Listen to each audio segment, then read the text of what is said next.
Oled sa kunagi tundnud, et reeglid ja eesmärgid, mis töötasid täiesti ideaalselt sinu 20-ndates, järsku enam üldse ei kehti? Jah, nagu mingi lüliti oleks ümber visatud. Täpselt, et seesama asi, mis varem pakkus tohutut rahuldust ja motivatsiooni, tundub nüüd ootamatult tühi. Olgu see siis karjäär või mingi elustiil. See on tegelikult väga levinud tunne. Just. Ja täna me ei räägi siin meie uurimisretkel mingist klišee keskea kriisist või vajadusest nahkjakk osta. Meie tänane süvaanalüüs võtab ette psükoanalüütik Carl Gustav Jungi märgilisest tekstist Eluetapid pärit ideed. Meie missioon on lahti muukida inimese eksistentsi kõige keerulisemad üleminekud. Ja need üleminekud on tõesti keerulised. Miks meie senised eesmärgid ja isegi iseloomujooned poole elu peal radikaalselt muutuvad ja mis juhtub meie psüühikaga, kui me lihtsalt keeldume nendega kaasa minemast? Jung, see on segadus täiesti normaalne, see on lausa vajalik. Probleem on sageli selles, et meile meeldib mõelda nagu psühholoogiline areng peatuks kuskil 20-ndates. Et keha saab valmis ja aju ka. Just, koos füüsilise küpsemisega. Aga tegelikult iga eluetapp nõuab meilt vana mina ohverdamist uue nimel. Sa ei saa vana versiooni alles jätta, kui sa tahad edasi liikuda. Olgu, harutame selle kõige algusest lahti. Kust üldse tulevad inimese probleemid? Ma mõtlen just neid sisemisi piinu ja eksistentsiaalseid dilemmasid. Kust need alguse saavad, jah? Sest vaatame loodusesse või väikeseid lapsi. Minu koer ju ei muletse karjäärivaliku pärast, on ju. Ja imik ei vae öösiti, kas tal elus ikka õigel teel. Ja põhjus on väga lihtne, neil puudub arenenud teadvus. Loomariigis ja varasel lapsepõlves juhib elu puhtast instinkt. Ja instinktides pole ruumi kahtlusteks. See on nagu lihtsalt reageerimine. Täpselt. Probleemid tekivad psüühikas alles koos teadvuse kasvamisega. Mida teadlikumaks sa saad, seda enam küsimusi tekib. Jung jaotab selle teadvuse tärkamise 3 etappi. Kõigepealt on kaootiline faas. Mis see endast kujukab? See on see beebide aeg, kus suudetakse lihtsalt siduda 2 erinevat sündmust. Pudel tähendab piima, näiteks. Sealt edasi tuleb monarhiline faas, kus areneb välja ego-kompleks. Oot, kas see on see kuulus faas, kus laps hakkab endast rääkima esimese sisukus, et mina tahan, mina teen? Jaa, just nimelt. Laps adub ennast kui eraldiseisva subjekti. Ta on nii-öelda monarh oma maailmas. Vau, see seletab nii mõndagi selle ea kohta. Eks ole. Kui tõeline psüühiline sünd, see tõeline murrang toimub alles puberteedias. See on dualistlik faas. Dualistlik ehk siis mingi 2 kiskumine. Jah, siin tekib inimesest teadlikkus lõhestatusest ja kaheses olemusest. Üks siseimpulss võitleb teisega. Tahad kuuletuda, aga tahad ka mässata. Ja see teadvuse ärkamine on tegelikult nagu needus. Needus? Kuidas nii? Jung toob paralleeli piibliga, miks sümboliseerib teadmiste puust õuna söömine ja paradiisist välja ajamine just teadvuse sündi. Sest Eedeni aed oli nagu see instinktiivne turvalisus. Just. Instinkt pakub absoluutset turvalisust, teadvus toob aga kaasa kahtluse, häbi ja hirmu valikute eest. Sellepärast me sageli igatsemegi sellist russoolikku tagasipöördumist loodusesse, metsa onni elama minna. Sest loodus ei tunne kahtlusi. See on tegelikult geniaalne. See on täpselt nagu lennuki autopiloodilt käsitsi juhtimisel üleminek. Väga hea võrdlus, jah. Instinkt on autopiloot, sa ei pea mõtlema. Aga teadvus on see hetk, kus sina pead rooli haarama ja ootamatult, oled sa vastutav iga turbulentsi eest. Me kardame, et meie teadvus, see meie Prometheuse vollutus, ei teeni meid nii hästi kui emakene loodus. Ja kui sa tahad seda isiklikul tasandil tunda, siis mõtle hetkele, mil sa nooruses esimest korda adusid, et sinu vanematel polegi alati õigus. Vau, jaa. See on päris hirmutav hetk tegelikult. See oligi sinu dualistliku teaduse ärkamine. Sa nägid, et autoriteet pole absoluutne ja pidid hakkama ise otsustama. See toob meid järgmise faasi.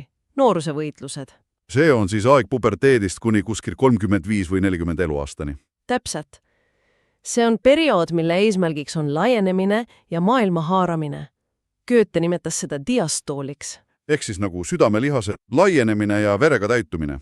Tahad maailma vallutada? Just. Aga probleemid tekivad siin 2 päämise asja tõttu. Esiteks, väline reaalsus purustab lapsepõlve illusioonid. Et meil on mingi liigne optimism noorena.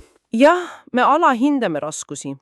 Ja teiseks on sisemised konfliktid, näiteks seksuaalinstinkt või tugev alaväärsuskompleks. See seletab seda nooruse ängi väga hästi.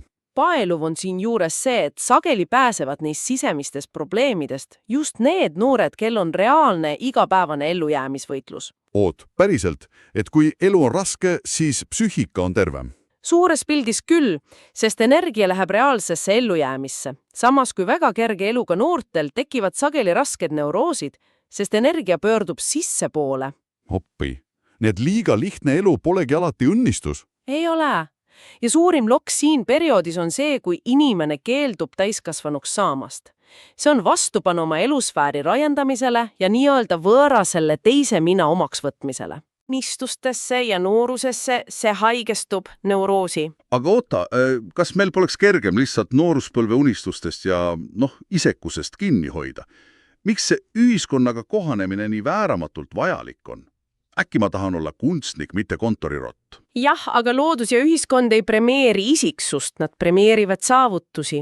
Karmi kõlaga tõde. See on karm, aga noorus on ellujäämise ja juurte kinnitamise aeg. Unistuste kärpimine reaalsuse, selle reaalselt saavutatava piiridesse on ohverdus. Aga see on vajalik ohverdus sotsiaalse positsiooni loomiseks. Okei. Aga mis on siis vahe neurootikul ja, ütleme, lihtsalt väga keerulise temperamendiga inimesel? Mõlemal on ju sotsiaalselt raske. Vahe on väga konkreetne teadlikkus. Neurootik on haige, sest ta pole oma probleemidest, oma klammerdumisest teadlik. Keerulise temperamendiga inimene aga tajub seda konflikti enda sees. Ta teab, miks tal on raske. Ahaa.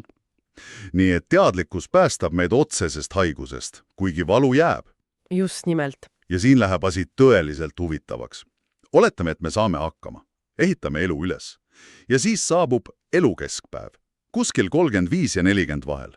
Ja Jung ütleb, et siin pööratakse kõik pea peale.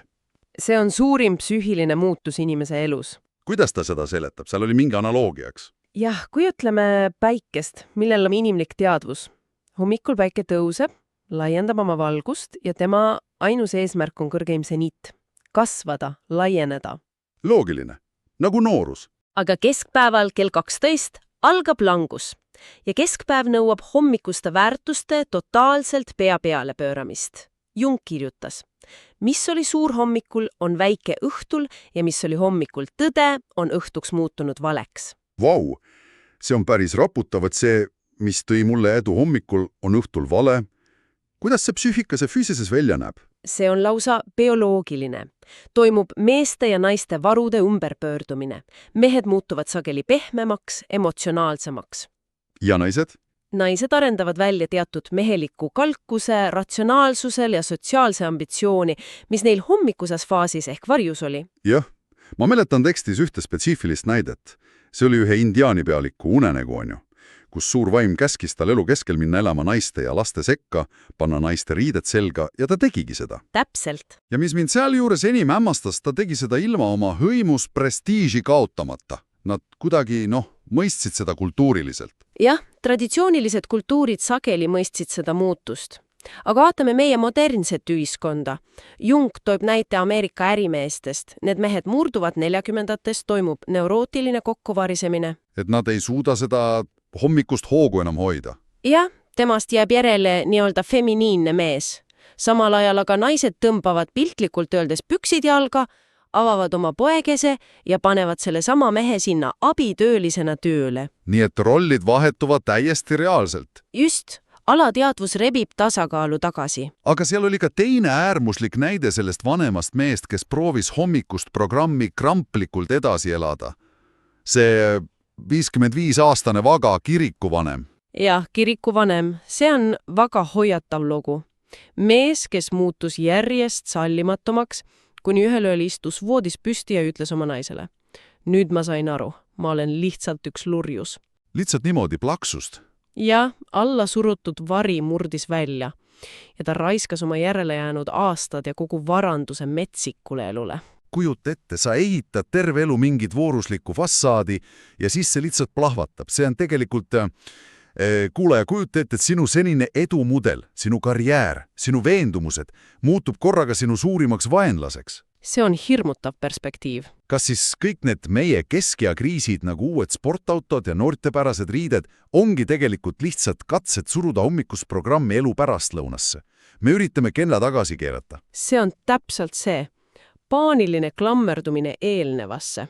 Sest asja konks on ju selles 40-aastastele pole kahjuks koole, kuhu nad saaksid õppima minna. Kuidas vananeda? Meil pole kava. Tõepoolest ei ole. Ja siit jõuamegi kõige olulisema teemani. Elu pärastlõuna eesmärk. Looduslik eesmärk nagu raha, ühiskondlik positsioon ja järeltulijad. See on nüüd täidetud. Loodus on meiega ühel pool nii-öelda. Mis siis edasi saab? Kui sa püüad elu teises pooles ikka looduse seaduste järgi elada, lõputult staatust koguda, siis sa kahjustad oma hinge. Jung ütleb väga selgelt, elu teise poole eesmärk on kultuur. Kultuur. Kuidas seda lahti mõtestada siin kontekstis? Vanad inimesed primitiivsetes hõimudes olid müsteeriumite ja seaduste valvurid. Nad kandsid kultuuri, tarka kogemust. Aga meil? Modernses maailmas? Tänapäeval isad püüavad olla poegade vennad ja emad tütarte nooremad õed. Appi, jaa, see on nii tõsi. See kramplik nooruse kummardamine. Jah, meil pole vanema ea eesmärki. Me püüame olla igavesti noored.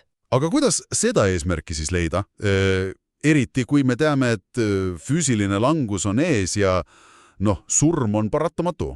Kui me seome selle suurema pildiga, siis elamine on tervem ja rikkam, kui meil on eesmärk, mis viib meid vooluga kaasa, mitte ei sunni tagasi vaatama. Religioonide lubadus elust pärast surma, see supramundaalne eesmärk on psüühilise hügieeni jaoks hädavajalik. Nii et see on lausa hügieeni küsimus psüühikale. Jah.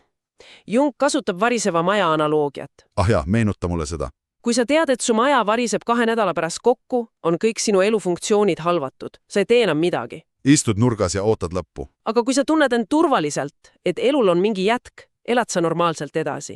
Surm peab olema nähtud kui üleminek. Muidu kaotab elu teine pool täielikult mõtte. See on nii loogiline, aga samas tänapäeva teadus ju ei suuda tõestada mingit elu pärast surma. Paljud lükkavad selle kohe tagasi kui mingi muinasjutu. Ja siin toob Jung sisse Marsi analoogia. Teadus ei suuda täna tõestada ega ümber lükata elu pärast surma. Me oleme samasuguses seisus nagu küsimusega, kas Marsil on elu. Ehk siis see lihtsalt pole praegu teada. Täpselt. Ja Marsi elanikke, kui nad seal on, ei huvita üldse, mida meie siin maal arvame või teaduslikult tõestame. Elu pärast surma idee puhul me ei räägi füüsikast, vaid psüühika primordiaalsetest piltidest. Need on siis mingid sügavad alateadlikud sümbolid. Jung nimetas neid ka mõeldamatuteks maatriksiteks, on? Jah, neid ei saa ainult loogilise mõistusega lahendada. Jung võrdleb neid vajadust kilpnäärmega. Kuidas kilpnääre siia puutub? See tundus väga spetsiifiline. Enne 19. sajandit petti kilpnääred täiesti mõttetuks organiks, sest teadus ei mõistnud seda, arvati, et see on mingi anomaalia. Ja täpselt sama rumal on eirata inimkonna põlist vajadust surematuse usu järele, lihtsalt sellepärast, et labor seda täna ei mõõda. Vau! See muudab pilti ikka täielikult. Me eemaldame justkui psüühilise organi ja siis imestame, miks inimene haigeks jääb. Täpselt nii, see ongi kollektiivse neuroosi üks juuri. Niisiis, mida see kõik tegelikult tähendab? Paneme need pusletükid kokku. Mhm. Pole vahet, kas sa oled oma elu tormilise hommikus ja alles laiendad oma ego või oled sa lähenemas keskpäevale, kus pead julgema valgustada oma enda sisemust. Peamine reegel on ära klammerdu. Just, iga etapp on vajalik. Sa ei saa noorust konserveerida ja mis kõige tähtsam, sa ei saa elu pärast loonat elada hommikuse tunniplaani järgi. Need reeglid lihtsalt enam ei kehti, jah. Ja siit mul tekkiski üks selline provokatiivne mõte, mille üle võiks igaüks ise edasi mõelda.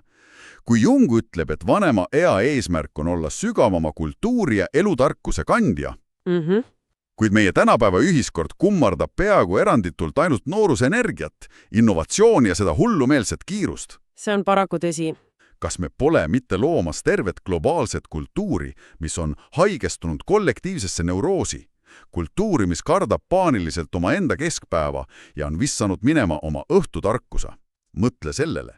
Kui sa vaatad oma eesmärke, millist tarkust sa tegelikult oma elu pärastlõunaks kogud? See on suurepärane küsimus, mis jääb resoneerima. Suur tänu, et olite meiega sellel sügaval uurimisretkel. Mõtiskelge nende ideede üle ja näeme järgmistel rännakutel.